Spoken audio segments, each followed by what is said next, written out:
মধ্যবিত্ত পরিবারের ছেলেরা পকেটে হাত দিয়ে হাঁটে স্টাইল করার জন্য নয়, পকেটে 50 টাকা যেন হারিয়ে না যায় সেজন্য। কেবল চাকরি নয়, স্বপ্ন দেখতে গেলেও যোগ্যতার প্রয়োজন। পরীক্ষা তো সব মধ্যবিত্তর ঘটে, স্বপ্নগুলো মরীচিকা হয়ে ওঠে।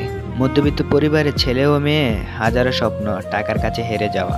স্বপ্ন দেখার নাকি কোনো সীমা হয় না, কই আমার সাথে কেন সেরকম হয় না? মধ্যবিত্ত ঘরের ছেলেটি যখন অকাল মৃত্যু হয়, আত্মাটিয়া মুচকি হেসে দিয়ে বলে বেঁচে গেছি।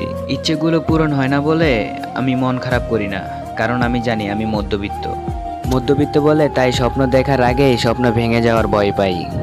মধ্যবিত্ত পরিবারের সন্তানগুলো পকেট ভরা টাকা না থাকলেও বুক ভরা স্বপ্ন আছে। চেকে খুন করে জীবনকে প্রাধান্য দেওয়ার নামই মধ্যবিত্ত। আমি মধ্যবিত্ত, তাই কেউকে ভালোবেসে স্বপ্ন দেখতেও ভয় লাগে।